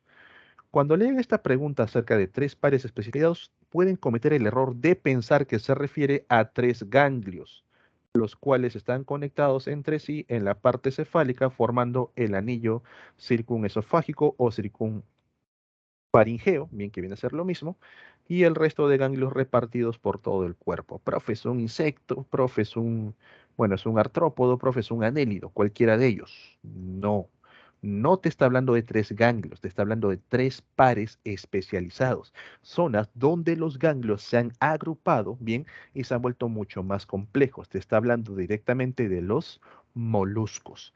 A nivel de los moluscos, los ganglios no están repartidos por todo el cuerpo, como están en los artrópodos, como están en los anélidos, sino que a nivel de los moluscos se han formado tres centros especializados. Tenemos a los ganglios cerebroides en la parte de la cabeza, la parte cefálica, el ganglio pedal, controlando los movimientos del pie, y los ganglios viscerales, controlando las funciones a nivel de las vísceras. Estos ganglios están conectados entre sí y se mantienen comunicados. Entonces, ¿dónde encontramos a estos tres pares especializados? En los moluscos, en este caso, moluscos bivalvos. Bien, no hay otro ejemplo de moluscos. Los anélidos van a presentar esta conformación, al igual que los artrópodos. Las actinias es lo mismo que la anémona, no presentan un sistema ganglionar, presentan un sistema reticular. Bien, son nidarios. Vamos con la pregunta 24. Bien, chicos, voy avanzando porque si no el tiempo me gana. Bien. Después de un accidente, una mujer comienza con una pérdida de reflejos. ¿Dónde está el daño? El sistema nervioso. Disminución de la secreción salival, pérdida de equilibrio, pérdida de audición, alteración de la presión sanguínea. Consecuencias de daño respectivamente, ¿dónde? Los reflejos están a cargo de la médula espinal, el famoso arco reflejo. Entonces ya tenemos un daño a nivel de médula. La secreción salival, los temas digestivos, los temas cardíacos, los temas respiratorios están a cargo del tallo encefálico, donde ubicamos al bulbo raquídeo, por ejemplo. ¿Bien?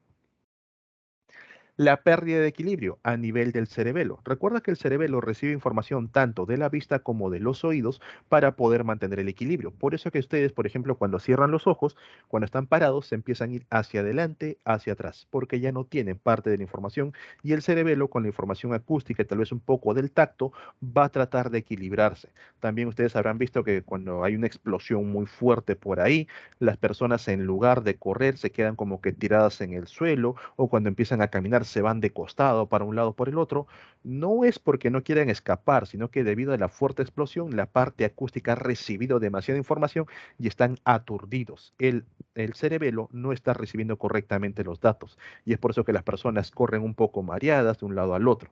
Bien. Pérdida de audición. Puede ser directamente daño a nivel del oído o del órgano que se encarga de filtrar la información que proviene del oído.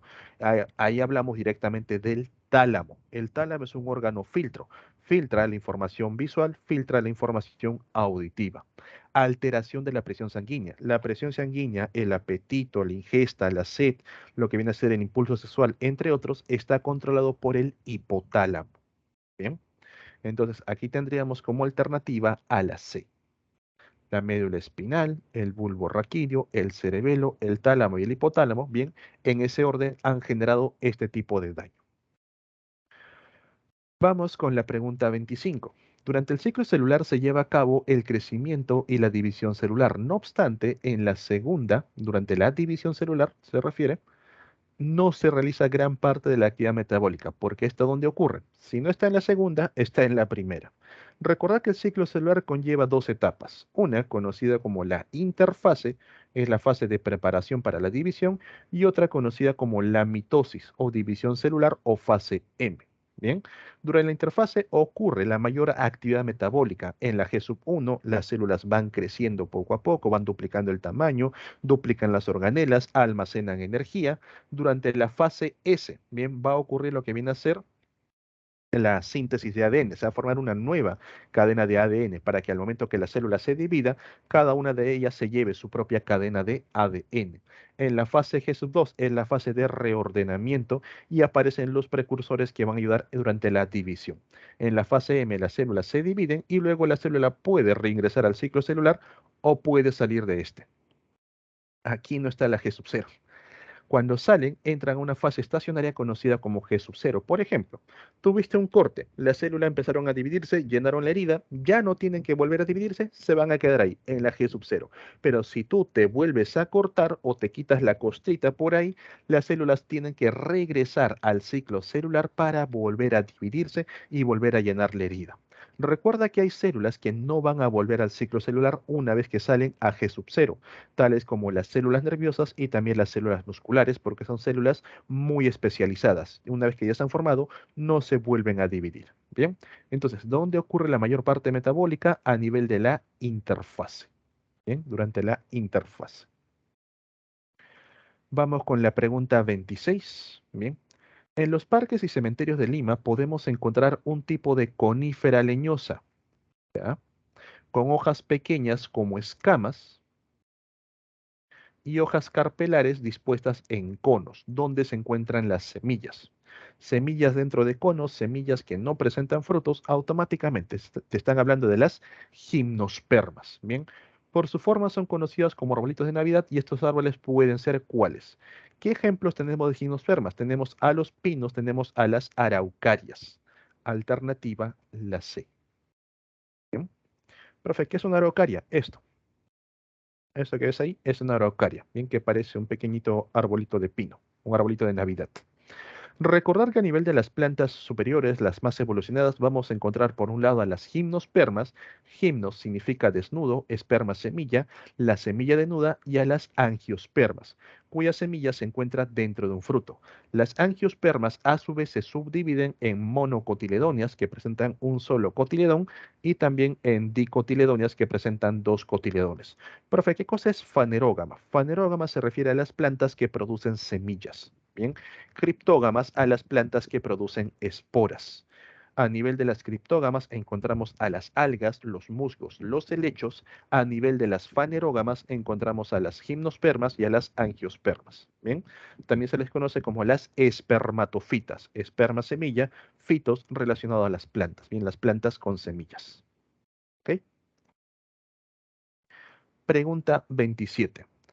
Actualmente hay un interés por las plantas medicinales porque contienen principios activos con poder curativo y no tienen efectos tóxicos. Por ejemplo, hay plantas con propiedades beneficiosas como la col, brócoli, rabanito y maca, antioxidantes, antimutagénicos. Señores, las plantas medicinales también deben conocer, ya sea por cultura general o por lo que hemos visto en clase. Bien, antioxidantes o también conocidos como antimutagénicos.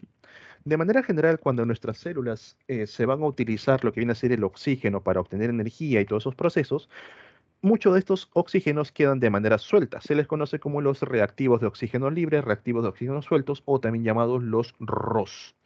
Estos ROS tienen que ser capturados por los peroxisomas, bien juntándolos a este oxígeno atómico junto con moléculas de agua para formar peróxido de hidrógeno, bien, agua oxigenada, evitando que generen daño. ¿Pero qué ocurre? Cuando los ROS se quedan sueltos, pueden interactuar directamente con las cargas genéticas a nivel del núcleo, alterando estas cargas y haciendo que las células muten. De ahí la importancia de los antioxidantes o antimutagénicos, que ayudan a capturar a estos oxígenos libres, evitando evitando que la célula mute, evitando temas cancerígenos, evitando que la célula muera antes de tiempo. Por eso que las personas que consumen gran cantidad de antioxidantes mantienen una piel bastante joven, no sé si han visto. A medida que más antioxidantes consumen, pues como que la edad se les reduce, bien, son de apariencia más juvenil.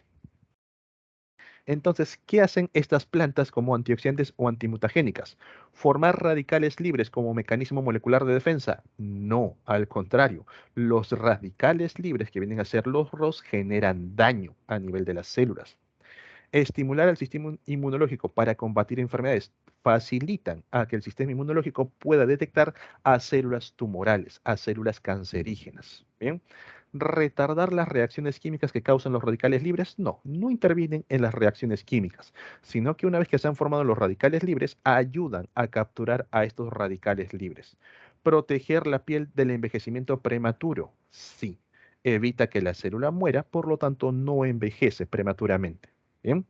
Neutralizar el efecto de las moléculas antioxidantes. No, no, no. No trabaja sobre antioxidantes, trabaja sobre los óxidos libres. Ellos son los antioxidantes en sí. Bien. Entonces sería la alternativa 2 y 4. Alternativa la D. Bien. Entonces, automáticamente te colocan col, brócoli, coliflor, ya son antioxidantes o antimutagénicos. Y lo mismo ocurre con la maca. Ahí tienes como un extra al rabanito. Bien. Consuman maca, chicos, pero no en exceso. Vamos con la pregunta 28. Enfermedades. Este trastorno nutricional es causado por un déficit de niacina. Niacina también conocida como la vitamina PP o también llamada como la vitamina B3. Bien, un déficit de niacina de su precursor el triptófano. Bien, el triptófano es el precursor de la B3, con una frecuencia mayoritaria principalmente en Asia y África. Generalmente se debe a una alimentación insuficiente en la que carecen muchos nutrientes principales. Señores, muy importante que todos ustedes consuman niacina, pero por supuesto principalmente que consuman el complejo B, que tiene una gran cantidad de vitaminas. ¿Por qué se llama vitamina PP? Preveniente de la pelagra. Bien, sirve para evitar la pelagra. ¿Y qué viene a ser la pelagra? Inicia como una irritación cutánea, te aparecen unas escamas a nivel de la piel, a nivel de la lengua, pero luego puede generar problemas a nivel del corazón, problemas a nivel mentales, bien va generando demencia y puede conllevar a la muerte.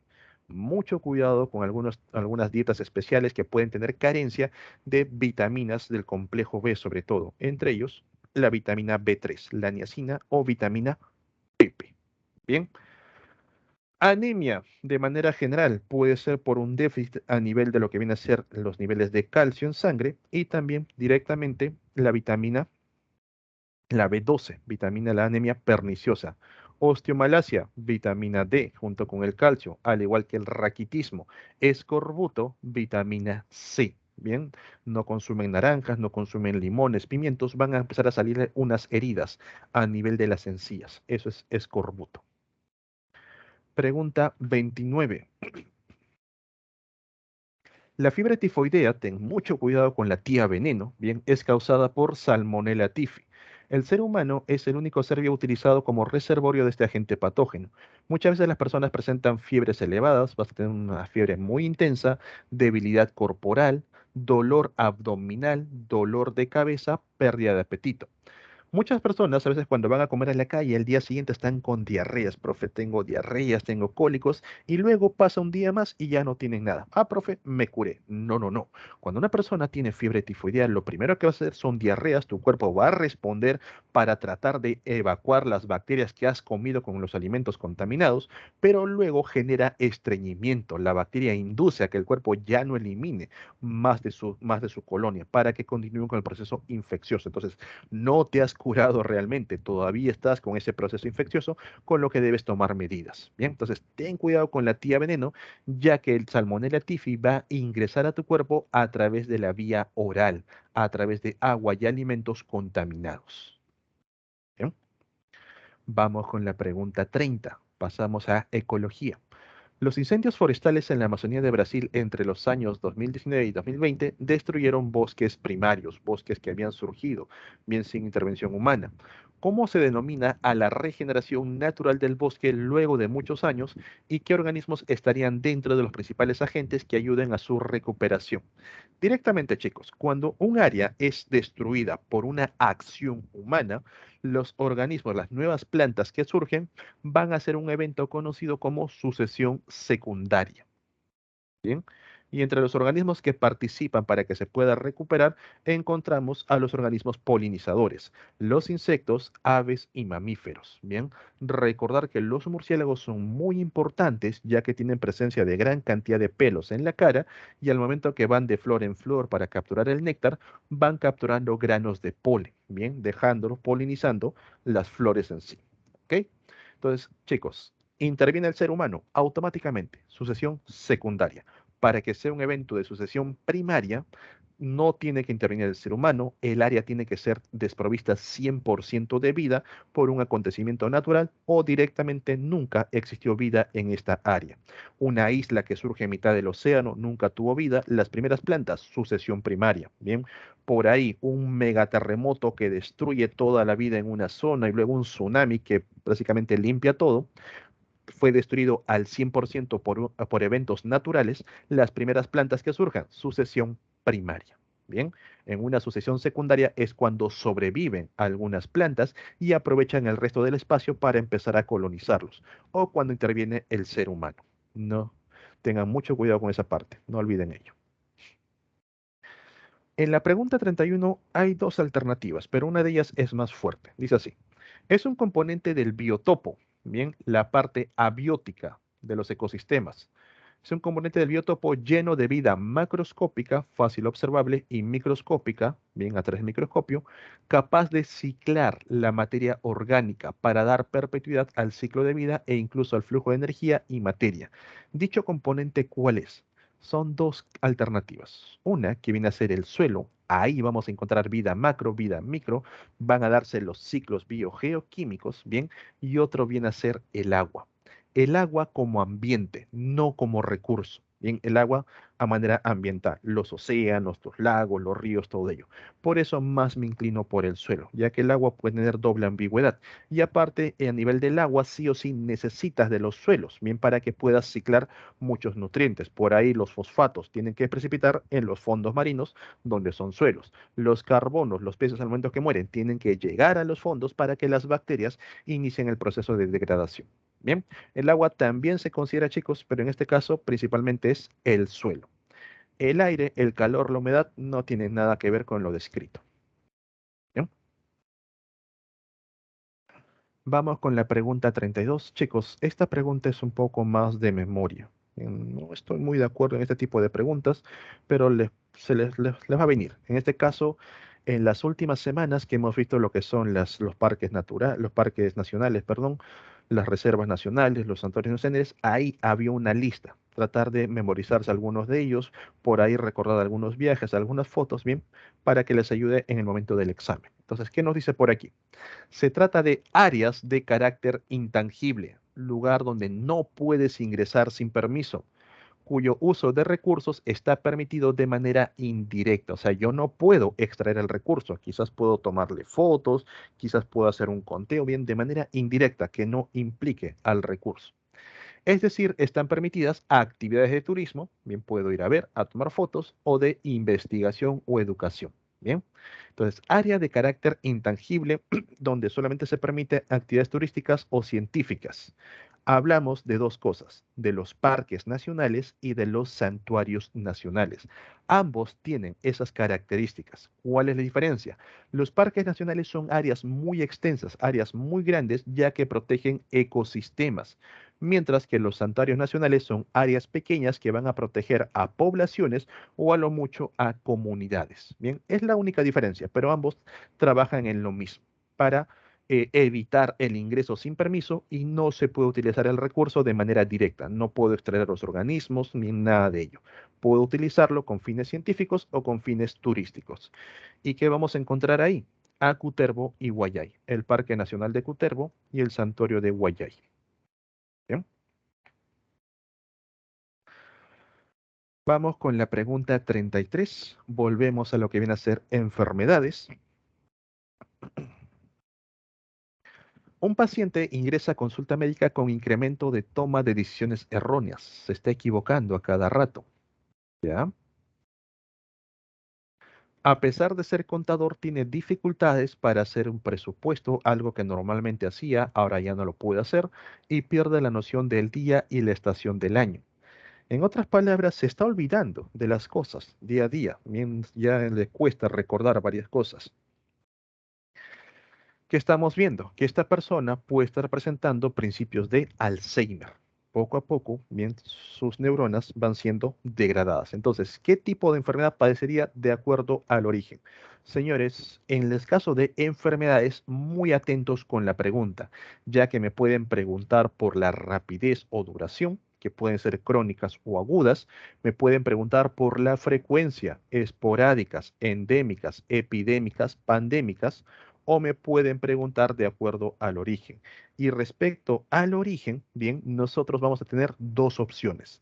Si esta enfermedad es causada por un agente patógeno, virus, bacteria, protozoo, hongo, el minto, bien, algún ser vivo, incluyendo los virus, automáticamente es infecciosa. Y las enfermedades infecciosas se pueden contagiar. En cambio, si no es generada por un agente patógeno, pertenece al grupo de las no infecciosas. Y dentro de las no infecciosas pueden ser de tipo carenciales, bien, si al cuerpo le falta algo, alguna vitamina, algún compuesto, puede ser de tipo funcionales, bien, cuando alguna estructura deja de funcionar correctamente, o puede ser de tipo degenerativas, como es para este caso, bien cuando poco a poco se va perdiendo las funciones de alguna estructura, de algún órgano, y este continúa con el avance, como es el tema del Alzheimer. Puede ser de tipo ocupacional, si por realizar las funciones están expuestos bien a ciertas enfermedades. Ahí hablamos del saturnismo, bien hablamos de la antracosis, y también puede ser de tipo congénito, bien, cuando está presente en los genes, cuando esta persona ya nace con esta condición, hemofilia, polidactilia, daltonismo, algún tipo de síndrome. Y por último tenemos las mentales o psiquiátricas. Profe, ¿por qué el Alzheimer no clasifica como mental y tiene que ser degenerativa? A diferencia, por ejemplo, de lo que puede ser la psicosis, a diferencia de la esquizofrenia, las estructuras están ahí, están completamente formadas, simplemente que ya no están trabajando de manera correcta. Los procesos mentales en sí no son los adecuados. Por eso clasifica como mental. En cambio, en el Alzheimer, las neuronas están trabajando de manera correcta, solamente que por temas degenerativos, muchos de estos enlaces se van perdiendo y la persona empieza a olvidar las cosas. Por eso que el Alzheimer clasifica como degenerativo, de tipo no infeccioso, degenerativo. Bien, no es un tema mental en sí. Hay una degradación de neuronas. Bien, vamos con la pregunta 34. Seguimos con enfermedades. Ante la presencia de un cuadro de teniosis, una persona con tenio en su interior, en un integrante de la familia, debe guardarse ciertas medidas que garanticen la salud de las personas que conviven junto con él. ¿Qué tipo de circunstancias podrían suceder para que se afecte la salud de los demás familiares? Señores, mucho cuidado si una persona en tu casa presenta tenias. No quiere decir que tú vayas a desarrollar tenias, sino que puedes desarrollar algo peor. ¿Bien? Esta viene a ser el cuerpo de una tenia, donde nosotros vamos a encontrar la parte de la cabeza, conocido como escólex, donde hay presencia de ganchos y ventosas que le permite adherirse a las paredes del intestino. Una vez que se adhiere al intestino delgado, es ahí donde se fija, la tenia empieza a aprovechar los nutrientes que tu cuerpo va adquiriendo. Bien, empieza a crecer y va formando estos cuadraditos llamados proglótides, bien, con E al final, proglótides. Estas proglótides, dentro de ellas, dentro de cada una, vamos a encontrar testículos y ovarios.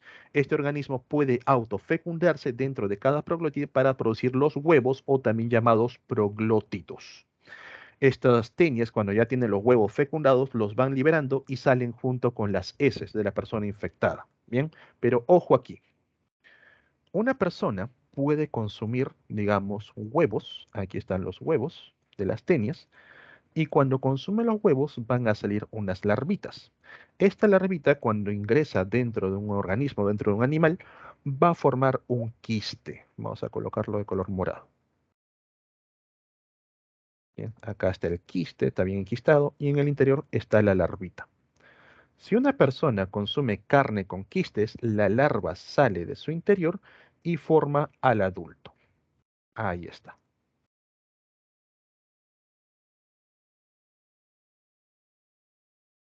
Bien. Ok, entonces vamos a colocarlo así.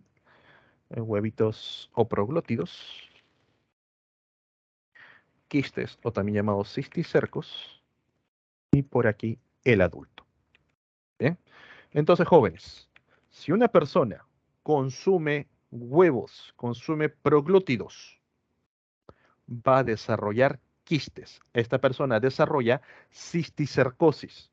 Si una persona consume quistes o cisticercos, va a desarrollar al adulto y eso se le conoce como teniasis. Bien, entonces nosotros, por ejemplo, cuando vamos donde la tía Veneno con su chicharrón de azul, esos chicharrones muchas veces provienen de chanchos que son criados en basureros. Estos chanchos han comido a los huevos. Entonces, dentro del cuerpo del chancho, ¿qué cosa va a haber? Quistes a nivel del músculo.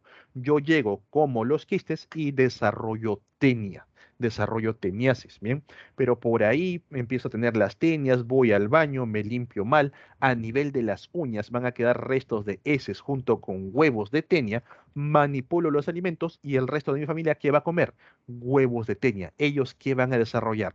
¿Teniosis o cisticercosis? Si consumen huevos. ¿Qué desarrollarían, chicos? ¿Teniosis o cisticercosis? Cisticercosis. Correcto. Mis familiares, al momento que están consumiendo huevos, van a desarrollar quistes cisticercos, la cisticercosis. Estos quistes en todo el cuerpo, sobre todo a nivel de la cabeza. Y es un tema ya que no se puede tratar. La persona simplemente, con el paso del tiempo, va a morir. Bien. Entonces, ¿qué nosotros debemos evitar? Cisticercos a través de la carne mal cocida, ya la persona tiene teniosis, ¿bien? Entonces tiene que evitar que sus demás familiares ingieran proglótidos, ingieran huevos a través de alimentos contaminados. ¿Bien? Ahí. ¿Ok? Entonces, chicos, esto no se olviden. Aplica tanto para las tenias como también para las idátidas, que es la tenia de perro. En la idátida ocurre lo mismo. Las ovejas consumen los huevos, los cuales luego forman quistes dentro de la oveja a nivel de las vísceras. Llega el perro, consume vísceras de oveja y el perro forma a la idátida adulta. Bien, el perro tiene hidatidosis. El perro hace sus necesidades junto con las heces salen los huevitos y quedan pegados en los pelos que están rodeando el ano. Luego el perro se sienta en tu cama, se sienta en tu sofá, tú inhalas o ingieres los huevos y dentro de tu cuerpo que desarrollas quistes hidatídicos. Bien, entonces para tenias, para hidátidas, aplica este concepto. Una cosa es consumir huevos que desarrolla quistes y otra cosa es consumir quistes que desarrolla al adulto. Bien. Pregunta 35. Volvemos con temas ecológicos. Existe una pérdida de la calidad del suelo a nivel mundial. Esto como consecuencia de la explosión demográfica. Hay demasiada gente, sobre todo gente que está muy concentrada en las ciudades, ¿bien? Y tienen que ser alimentados, ¿bien? Ha exigido un incremento en la producción alimenticia a través de qué. Cambios socioeconómicos no tienen nada que ver. Monocultivos, ahorita te explico, hacinamientos con la producción alimenticia no tienen nada que ver, los recursos tampoco y la diversidad también te explico. ¿Ok? Entonces, ¿qué ocurre? Muchas veces estás visto, por ejemplo, cuando vas por la sierra, por ahí ves grandes extensiones de tierra y siempre siembran lo mismo. Esa tierra, por ejemplo, ciclo tras ciclo, temporada tras temporada, siembran papas, una gran cantidad de papas. Esto hace que poco a poco los nutrientes presentes en la tierra se vayan agotando hasta que llega el punto en que ya no puede ser aprovechado. A esto se le conoce como los monocultivos. Los monocultivos a la larga van generando daños a nivel de la tierra ya que no ocurre un reciclaje en cuanto a los nutrientes. Por eso que hoy en día se proponen los llamados policultivos o los cultivos cíclicos. Una temporada siembro papas, luego siembro rabanitos, luego cambio por zanahorias, otra vez regreso a las papas. Voy sembrando de manera, digamos, cíclica, cambiando de un cultivo a otro para que los suelos se vayan renovando. Lo que algunas plantas no utilizan y van desechando, otras plantas lo pueden aprovechar. O también tenemos a los llamados policultivos, la diversidad de cultivos, donde en un terreno No solamente voy a sembrar papitas, voy a sembrar diversos cultivos y entre ellos puede haber un intercambio, bien, en cuanto a los nutrientes desechos que van dejando, ¿ok? Entonces, los monocultivos no favorecen en sí a la producción alimenticia, van a hacer que los suelos vayan disminuyendo en cuanto a la calidad. Ok, perdón. Chicos, vamos con la pregunta 36. Acuerdos internacionales. ¿Qué acuerdo internacional estipula el manejo correcto de los residuos tóxicos y químicos? Lo puedes saber de manera directa porque te di una tabla de lo que son los acuerdos internacionales explicando cada uno, o también lo puedes sacar por descarte. Bien, por ejemplo, el Acuerdo de París, que viene a ser la reafirmación del Protocolo de Kioto. ¿De qué trata? Bien, el Acuerdo de París que rige a partir del año 2020, donde muchos países se comprometen a reducir bien los gases de efecto invernadero, tales como el vapor de agua, no te olvides, bien, el dióxido de carbono, el metano, los compuestos nitrogenados, bien, el NO2, el NO3, entre otros. Son los cuatro principales gases de efecto invernadero. El Protocolo de Cartagena, año 2000-2001, si no me equivoco. ¿Para qué sirve? Año de las revoluciones genéticas, bien, donde nosotros, el ser humano, aprende a modificar directamente a los seres vivos, aprende a utilizarlos de otra manera y por lo tanto hay que evitar malos usos de estas nuevas técnicas, las llamadas biotecnologías, bien. El protocolo de Cartagena surge para, digamos, que los países se comprometen a utilizar correctamente estas nuevas técnicas sobre los seres vivos. Bien. Protocolo de Montreal. Recuerda que el de Kioto es básicamente París. Bien, París es la reafirmación de Kioto.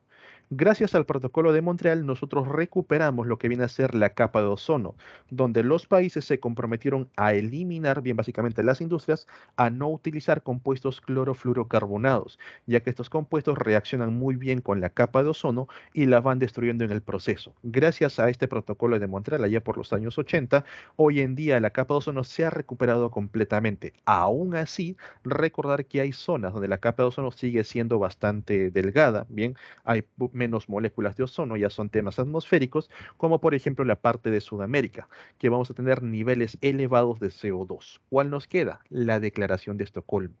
La Declaración de Estocolmo fue firmada por los años 70-80, donde los países se comprometen a poder descartar correctamente los residuos tóxicos, los residuos químicos, también los residuos nucleares, bien provenientes de estas centrales que producen energía a partir de estos núcleos radiactivos. Bien, de esta manera vamos a evitar contaminar aguas, contaminar ríos, lagos y también los suelos.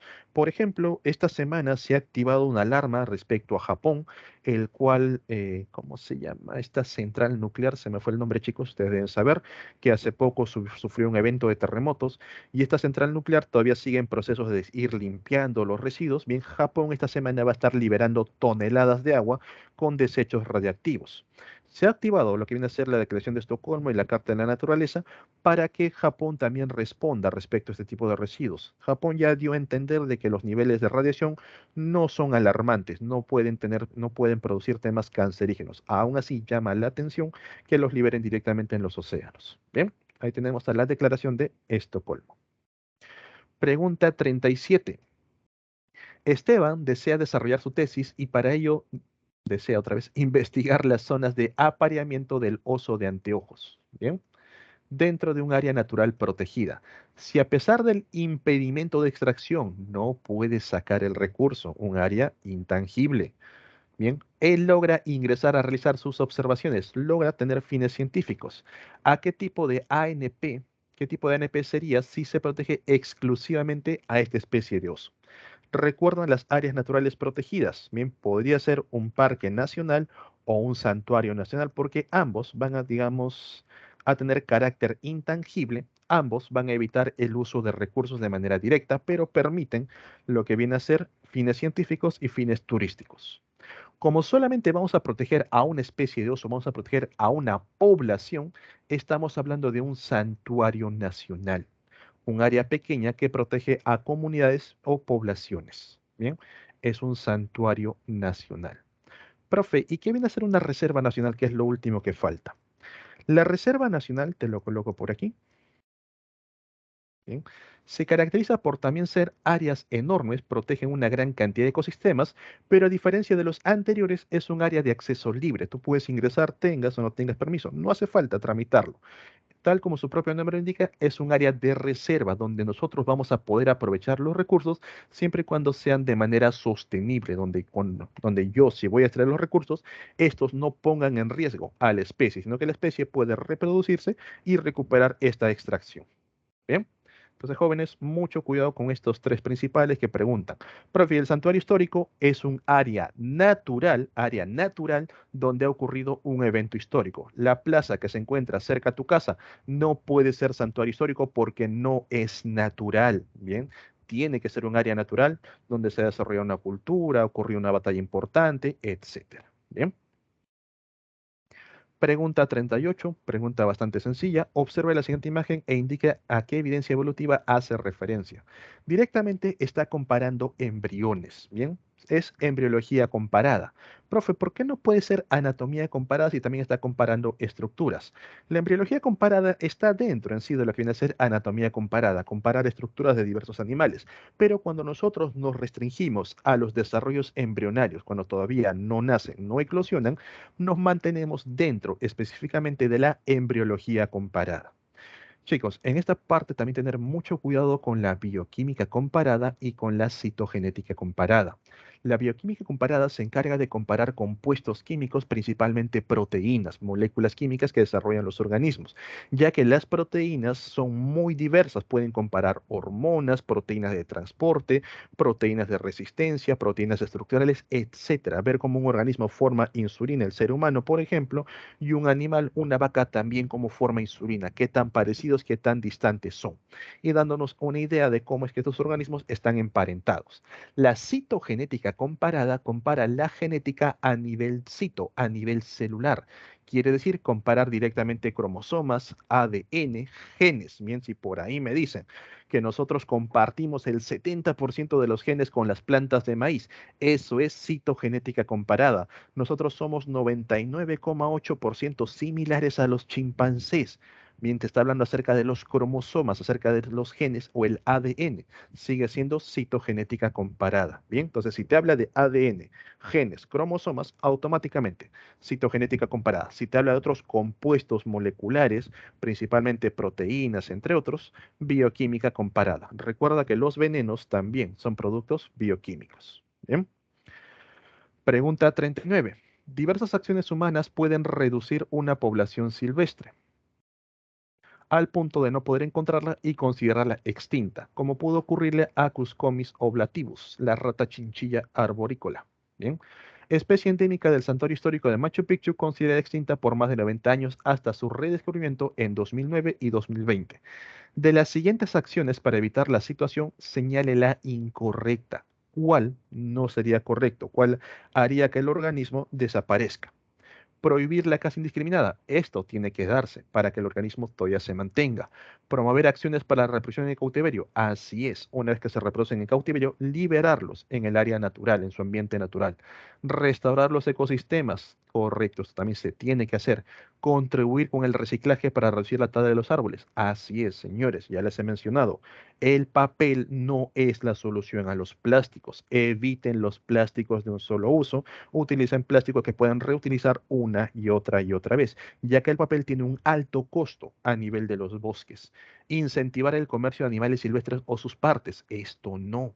Esto haría que se reduzca la especie. Y recuerda, por ejemplo, cuando por ahí estás viendo alerta aeropuerto, estás por ahí de viaje y notas que una persona está transportando animales de manera ilegal, se activa los protocolos o acuerdos conocidos como CITES, el convenio internacional, ¿bien?, para el comercio de especies en peligro o especies protegidas, haciendo que los países se comprometen a regresar estas especies una vez han sido detectadas dentro de su territorio. Bien, por ahí, tal vez en Egipto, detectan la presencia de algunas tortuguitas charapas que han llegado allá.